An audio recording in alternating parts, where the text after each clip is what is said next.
కాబట్టి నేను చెప్తా ఉన్నా, ఒకే మాట చెప్తా ఉన్నా, తెలంగాణ రాష్ట్రంలో బీసీలకు న్యాయం జరగాలి, బీసీలకు మరింత రిజర్వేషన్ తప్పాలి, బీసీల విధానాన్ని పట్టాలా రావాలని వేదిక పైన ఉన్నటువంటి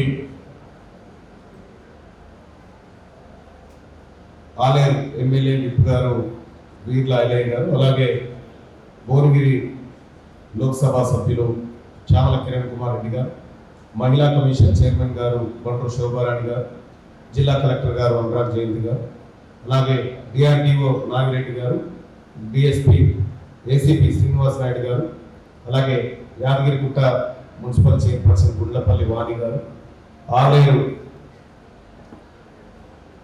మున్సిపల్ చైర్పర్సన్ బాలమణి భాస్కర్ గారు, అలాగే వేదిక పైన ఉన్నటువంటి తహసీల్దార్లు, మండల అభివృద్ధి అధికారులు, ఇక్కడికి చేసినటువంటి సర్పంచ్లు, మహిళా సమాఖ్య మహిళా సంఘాల సభ్యులు,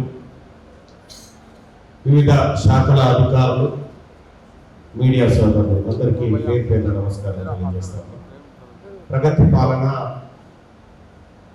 ఈ చాలా ప్రజాపాలన ప్రగతి ప్రణాళిక కార్యక్రమంలో భాగంగా వాళ్ళ నియోజకవర్గ స్థాయి కార్యక్రమం జరుగుతూ ఉంది. ఇందులో అధికారులు మేమందరం కూడా ఈ అధికారులు ఇచ్చినటువంటి నివేదికలు ముందు పెడుతున్నాం. ఎక్కడెక్కడ ఏం జరిగింది, ఏ అభివృద్ధి జరుగుతూ ఉంది, సంక్షేమ పథకాలు ఎలా వెళ్తా ఉన్నాయి అనేటువంటి అంశాల్లో చెప్తా ఉన్నాయి. ఇందులో సర్పంచులు వచ్చారా? చాలా మంది వచ్చిన సర్పంచులు చేయలేవట్టున్నారు. చాలా మంది సర్పంచులు వచ్చారు. ఎందుకంటే మీ గ్రామాల్లో జరిగేటువంటి కార్యక్రమాలు, మీ పట్టణాల్లో జరిగేటువంటి కార్యక్రమాలు కాదు. ఇప్పుడు అధికారులు చాలా అంశాలు డిపార్ట్మెంట్ల వారిగా వివరించారు కదా. ఈ అధికారులు చెప్తున్నాయని మీ ఊర్లలో అవుతున్నాయా? కావు అనేటో చేయలేవట్టండి, అవుతున్నాయి అంటో తర్వాత లేవట్టండి. ఇంప్లిమెంట్ అవుతున్నాయా? అవుతున్నాయనే వాళ్ళు చేయలేవట్టండి. ఇవన్నీ కార్యక్రమం. ఎందుకంటే ఇప్పుడు ఇక్కడికి వచ్చినాము, మీకు సమయానికి మాకు నివేదికలు ఇస్తే ఇవి ఎప్పుడు స్టడీ చేస్తారు, ఏమైతుందో ఎప్పుడు తెలుస్తుంది, ఏమీ లేదు. రెండవది సంక్షేమ పథకాలు. సంక్షేమం అంటే ఏంటి? సంక్షేమం అంటే ప్రజల దగ్గర నుంచి వసూలు చేస్తున్నటువంటి పన్నులకు తిరిగి ప్రజలకు చెల్లించేటువంటి, అవసరమైన ప్రజలకు చెల్లించేటువంటి కార్యక్రమం. ఇక్కడ ఈ ఆలేరు నియోజకవర్గంలో సరే ఇచ్చినటువంటి డాటాను కొంత అనలైజ్ చేసేటువంటి ప్రయత్నం చేసినటువంటి సందర్భంలో ఆలేరు నియోజకవర్గంలో పథకాల విషయంలో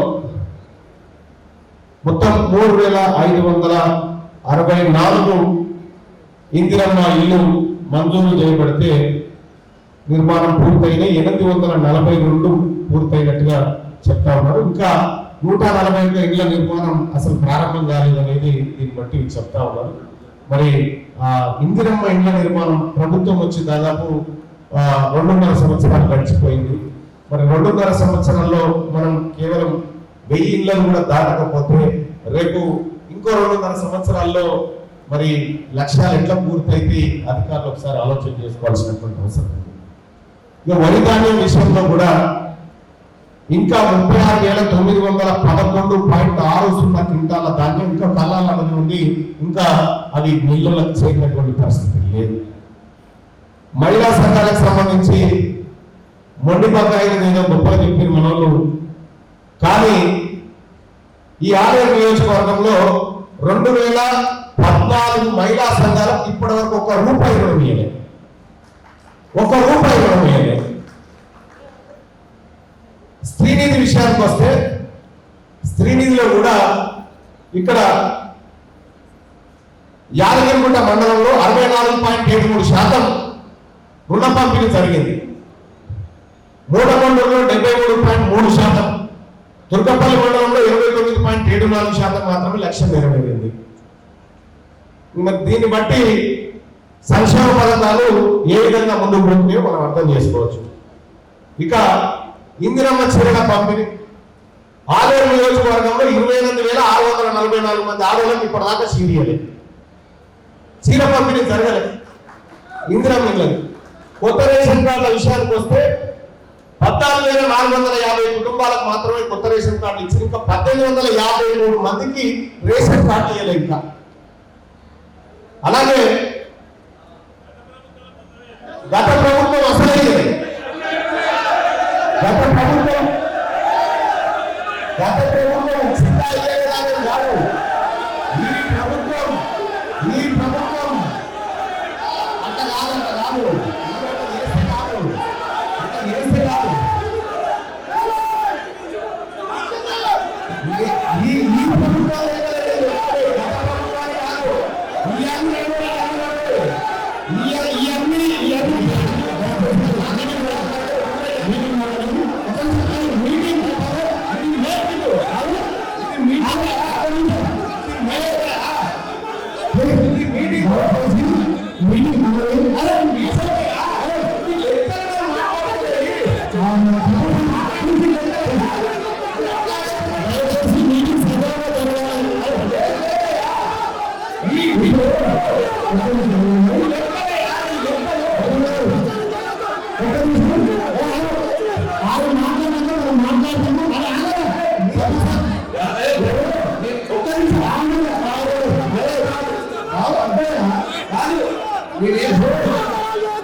మన నల్లన గారికి ఆయన రాని వచ్చి మర్చిపోతుంటే 20% అనేది 80%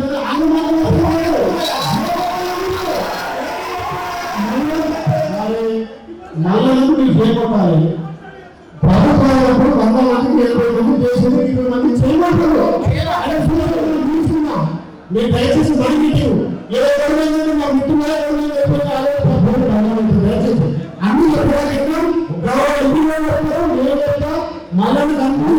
మళ్ళీ మాట్లాడేటువంటి అవకాశం ఉంది.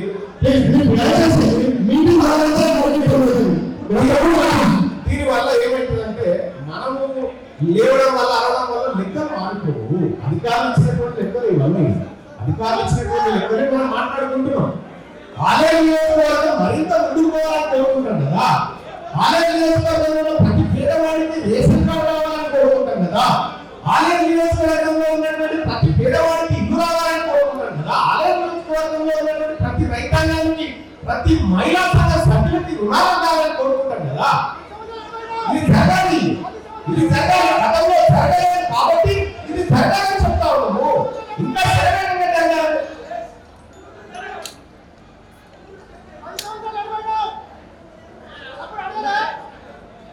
కొద్దిగా దానివల్ల ఏం రాదు. మన నియోజకవర్గాన్ని ఎట్లా డెవలప్ చేసుకోవాలనేటువంటి చర్చ జరగాలి కదా. కాబట్టి నేను గౌరవ ప్రజాప్రతినిధులను తెలియజేస్తా ఉన్నా, ఇది మా ఇంటి కార్యక్రమం, ఐలే గారి కార్యక్రమం కాదు, మనందరిది. ప్రభుత్వం 90 రోజుల పాటు బృహత్తరమైన కార్యక్రమాన్ని తీసుకొని ముందుకు పోతున్నటువంటి సందర్భంలో దీంట్లో సాధక బాధకాలు చర్చించుకోవడానికి పెట్టింది. ఈ చిన్నవాళ్ళు పెట్టింది కాదు. సాధక బాధకాలు చర్చించుకోవాలి. ఈ ఆలయ నియోజకవర్గంలో ఉన్నటువంటి ప్రభుత్వ పాఠశాలలో విద్యార్థుల సంఖ్య పెరుగుతుందా తగ్గుతుందా, ఎలాంటి చర్యలు తీసుకోవాలి, ఈ గ్రామీణ ప్రాంతంలో శానిటైజేషన్ పరిస్థితులు ఎట్లా, ఇది కదా చర్చ. దీని గురించి మాట్లాడుకోవాలి. ఇప్పుడు అంత జిల్లాలో అక్కడ మరి ఎవరు మాట్లాడాలి? గ్రామాల గురించి, ఈ పట్టణాల గురించి ఎవరు చర్చించుకోవాలి? మీరు గెలిచినటువంటి ప్రజాప్రతినిధులు అందరూ ఇక్కడ ఉన్నారు. గెలిచినటువంటి ప్రజాప్రతినిధులు అందరూ ఇక్కడ ఉన్నారు. మనందరికీ బాధ్యత పబ్లిక్ సర్వీస్ కి మనం ప్రజల కోసం పనిచేయాల్సినటువంటి జీతాల వరకు ప్రజల సమాధానం చెప్పుకోవాలి.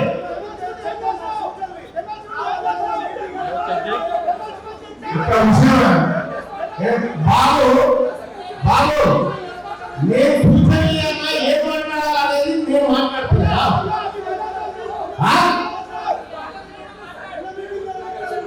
ఇది టీఆర్ఎస్ పార్టీ కార్యక్రమం, కాంగ్రెస్ పార్టీ కార్యక్రమం కాదా? కనీస అవగాహన లేకపోతే ప్రభుత్వ కార్యక్రమం, ఇది ప్రభుత్వ కార్యక్రమం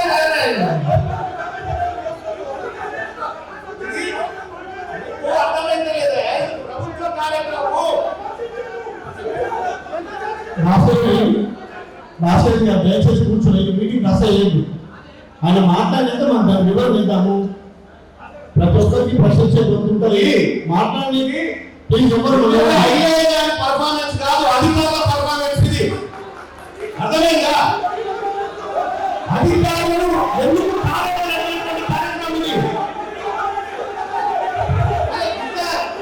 ఇది కరెక్ట్ కాదు, ఇది కరెక్ట్ కాదు. ఇది చేయడం సరే ఒకటి చెప్తా ఉన్నా, ప్రజలందరూ మంచుకుంటే అందరికీ సంతోషం. ప్రజలు ఇబ్బంది పడకూడదు, ప్రజలు ఎక్కడ కూడా ఇబ్బంది పడకూడదు. మీరు అట్లా దాని గురించి మాట్లాడుతుంటే నేను ఎగిరి దాకా వచ్చినా. అయితే తెలంగాణ రాష్ట్రంలో ఇదో అది అని పద్ధతి కాదు సార్. ఈడ వచ్చింది నేను జిందాబాద్ చెప్పడానికి రాలేదు. అర్థమైందా? నేను జిందాబాద్ చెప్పడానికి రాలేదు. ప్రజల కష్ట సుఖాలు జరుగుతున్నటువంటి అన్ని అంశాల పైన సుదీర్ఘంగా చర్చించడానికి వచ్చిన నేను.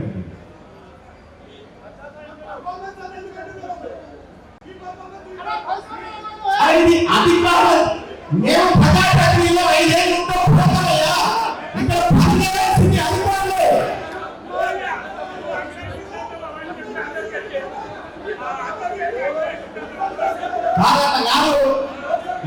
దయచేసి మీరు ప్రజాప్రతినిధులు శాంతంగా ఉండండి. ఈ సబ్జెక్ట్ ఏంటి, ఈ అవగాహన కార్యక్రమం ఏంటి, ఈ పథకాలు ఏంటి, వీటిపై సాధక బాధకాలు ఏంటో తెలుసుకోవాలి. ఇవన్నీ నేను కాదు, అయ్యే గారు మాట్లాడినప్పుడు మీరు ఇట్లా చేయకూడదు. ఎందుకంటే సరే సమస్య ఏమైనా ఉంటే మీరు మాట్లాడాల్సినటువంటి అవసరం ఉంటుంది. రేపు పుస్తకాలు మీరు అక్కడే ఉన్నారు కదా, ఇంకా పైకి వస్తారు కదా, ఇంకా పై స్థాయిలోకి వస్తారు కదా, అప్పుడు కూడా మీరు మాట్లాడాల్సింది ఇవే కదా.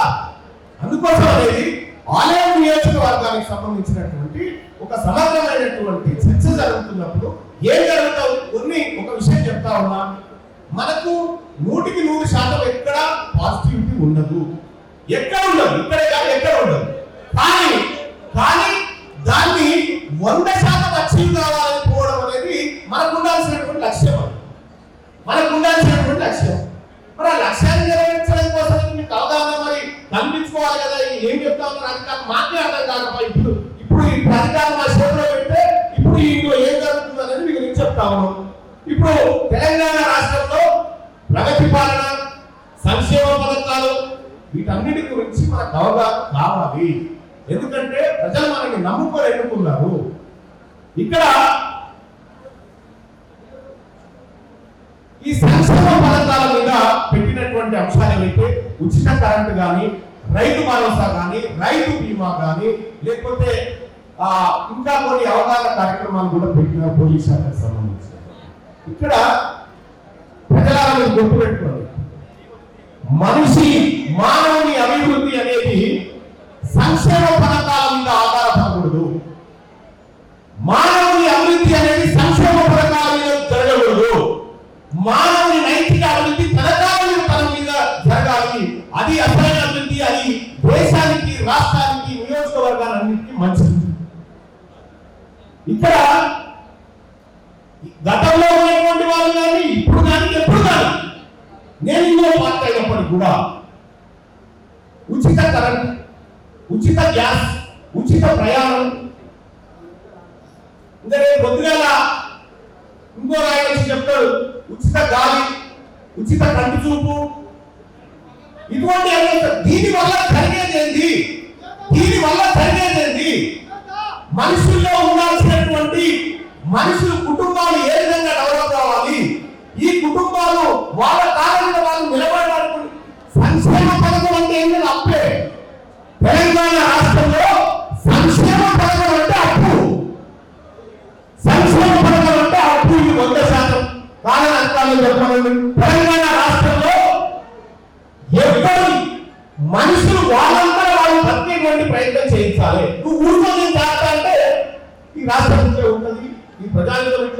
వ్యవస్థ ఇట్లే ఉంటుంది. ఇదేదో ఏదో ప్రభుత్వాన్ని విమర్శించడానికో ఏదో చేయడానికి కాదు, మనల్ని మనం ప్రశ్నించుకోవాల్సినటువంటిది ఇది. మనల్ని మనం ప్రశ్నించుకోవాల్సినటువంటిది ఇది.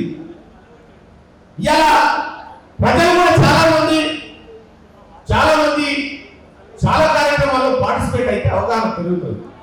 నేను ఇప్పుడు కలెక్టర్ గారితో మాట్లాడినా, సార్ ఈ నియోజకవర్గంలో ఎట్లా ఉండాలి, ఎట్లయితే మా ప్రజల అభివృద్ధి చెప్తారు, ఏ రంగాన్ని దృష్టి పెట్టాలనేటువంటి అంశాలు కలెక్టర్ గారితో మాట్లాడినా.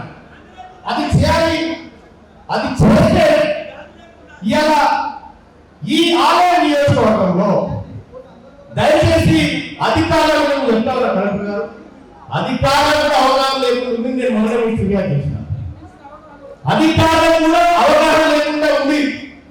ముఖ్యంగా రెవెన్యూ, పోలీసింగ్ ఈ రెండు మస్తు కరప్షన్ తయారైనాయి. వీటిని కంట్రోల్ చేయాలి, ప్రజలు ఇబ్బంది పెట్టకూడదు. రెండోది ఏంటంటే సార్, ఇక్కడ ఒక పేదవాడికి పార్టీలు ఉన్నాయి,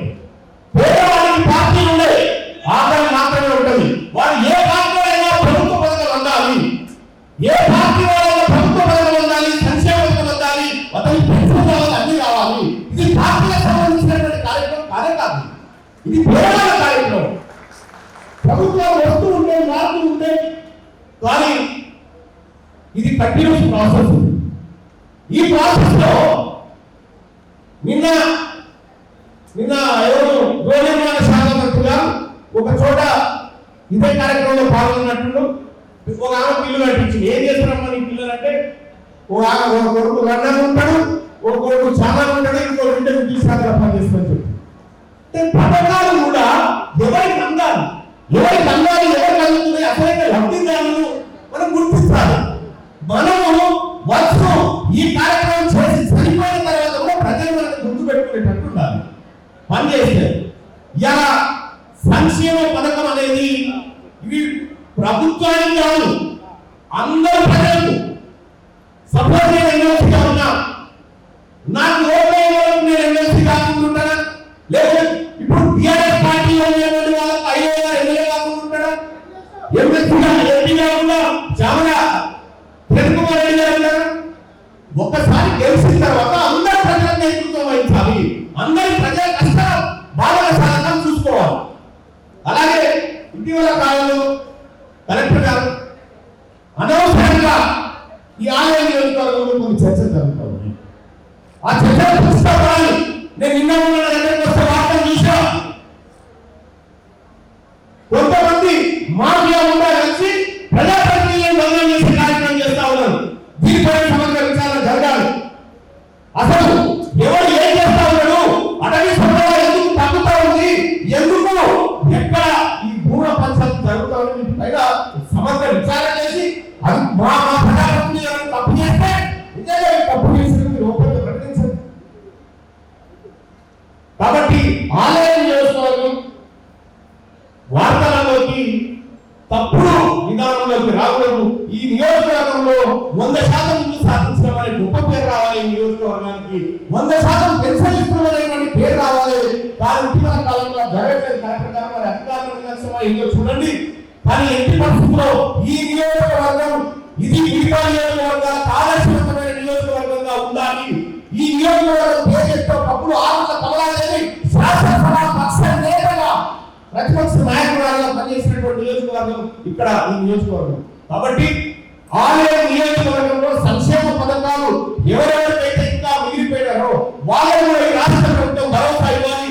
మన సోదరుడు బీజేపీ గారు చెప్పారు, ఇక్కడ రాష్ట్ర ప్రభుత్వానికి చాలా దగ్గర ఉన్నటువంటి వ్యక్తి కాబట్టి ఇంకా ఎవరైనా మిగిలిపోతే వాళ్ళందరికీ సంక్షేమ పథకాలు అందించడం కోసం ఏ పార్టీని చూడకుండా, ఏ కులం చూడకుండా, ఏ మతం చూడకుండా అందరికీ అన్నం పెట్టేటువంటి కార్యక్రమం చేయాలని చెప్పి అల్లద గారిని సూచన చేస్తా ఉన్నాం. ఇక రెండవ విషయం ఏంటంటే మహిళలకు సంబంధించినటువంటి అంశంతో 33% రిజర్వేషన్ దక్కాలనేటువంటిది ఇటీవల జరిగినటువంటి పార్లమెంట్లో మీరు అందరూ చూసి భారతీయ జనతా పార్టీ దుర్మార్గంగా వాళ్ళు మీ బిల్లు వాళ్ళే అనుకొని ఇలా దేశమంతా చూస్తున్నటువంటి కార్యక్రమం చేసింది. నేను చెప్తా మహిళలు ఇంకా చైతన్యవంతం కావాలి. ఆలయ నియోజకవర్గంలో గవర్నమెంట్ స్కూళ్ళలో విద్యార్థుల సంఖ్య పెరగాలి. స్వయం సహాయక బృందాలు ఏవైతే ఉన్నాయో వాటి పర్యవేక్షణ జరగాలి గ్రామాల పైన. అప్పుడు మాత్రమే మహిళలు ముందు వరుసలోకి వచ్చినప్పుడే ఈ రాష్ట్రం కానీ దేశం కానీ బాగుపడుతుంది అనేటువంటి విషయాన్ని తెలియజేస్తా ఉన్నారు. ఇప్పుడు ఆలయ నియోజకవర్గంలో మా సోదరులు గతంలో ఏం చేయలేదు ఈ చేయలేదు వాళ్ళు చెప్పింది కూడా కరెక్టే కాదండి. ఎవరు వాళ్ళు ఏదైనా కదా మనకి తెచ్చుకుంది, వాళ్ళు ఏదైనా మనకి తీసుకొచ్చుకున్నారు. ఒకవేళ నేనే ఈ డిబేట్ పెట్టాలనుకుంటే గీడెకు పెట్టే పరిస్థితులు హైదరాబాద్లో పెట్టుకుంటా, ఇంకేమైనా వేదిక మీద పెట్టుకుంటా. ఈ నియోజకవర్గం భావం కోసం మాత్రమే ఇక్కడ రావడం జరిగింది తప్ప ఈ నియోజకవర్గంలో మంచి జరగాలనేటువంటి ఉద్దేశమే తప్ప ఎవరికి దురుద్దేశం లేదనేటువంటి విషయాన్ని తనకు తెలియజేస్తా ఉన్నారు. గౌరవ ప్రతినిధులారా, ప్రజాప్రతినిధులారా, మీరు మంచి పేరు ప్రఖ్యాతలు సంపాదించాలి. మీరు మరింత ఉన్నత స్థానానికి ఎదగాలి. మీరు ప్రజల్లో ఒక మంచి నాయకుడిగా గుర్తింపు పొందాలి. ఇది నేను కోరుకుంటున్నటువంటి అంశం. చాలా మంది మిత్రులు కూడా సరే ఒకప్పుడు మేమంతా కలిసిమెలిసి ఉన్నటువంటి వాళ్ళని ఇప్పటికి కూడా వేసజాలు లేవు. అయినప్పటికీ కూడా రాజకీయాలలో తీర్మానం వలన ద్రోహ ఏదనేది ఇప్పుడు ఒకసారి చేయలేబట్టే తెలుసుకుంటుంది. కాబట్టి కాంగ్రెస్ పార్టీకి 100% వదిలింది. మోసం చేసిన కాంగ్రెస్ పార్టీ 100% వదిలి 40% మోసం చేసిన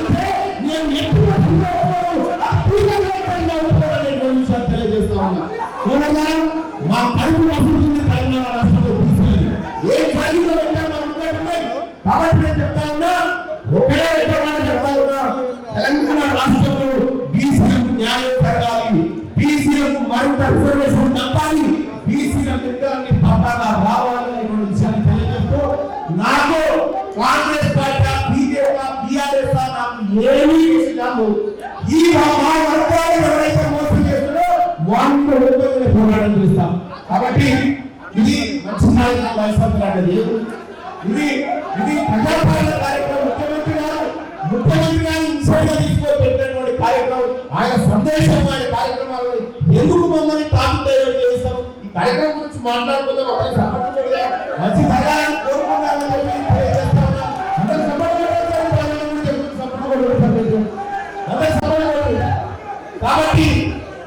కాబట్టి అందరికి కూడా ఒకటే మాట, ఏమీ లేదు, ఎవరికి ఏం రాలేదని ఒకటైతే వాస్తవం. ఆలయ నియోజకవర్గం చరిత్రలో గొప్పగా నిలబడాలి. ఇది తీర్మానం చెప్పబోతున్నటువంటి అంశం. ఇంకా పథకాలు పూర్తి స్థాయిలో అందరికి అందాలి. ఎవరు కూడా మా పథకం అందనేటువంటి పోటీ ఇక్కడ ఈ నియోజకవర్గంలో రాకూడదు. ఇక్కడ ఉన్నటువంటి ఎమ్మెల్యే గారి మంచి రావాలి, ఇక్కడ ఉన్నటువంటి ఎంపీ గారి మంచి రావాలి, ఇక్కడ ఉన్నటువంటి ప్రజాప్రతినిధులు కూడా మంచి పేరు రావాలని కోరుకుంటా ఉన్నా. ఆ మంచి పేరు రావాలని వాళ్ళు చూస్తున్నారు. ఎందుకంటే చాలా మంది మహిళలు ఉన్నారు. ఎందుకంటే ఉచిత పథకాల నుంచి మాట్లాడారు. ఉచిత బస్ అనేది మన తెలంగాణ రాష్ట్రంలో ఎంత అప్రిషియేట్ వస్తుందో మనందరం కూడా అర్థం చేసుకోవాలి. మీరు ఎమ్మెల్సీగా పోటీ చేసినప్పుడు కూడా ఇదే పథకాల మీద ఇదే నిర్ణయాలు మాట్లాడుతున్నారు.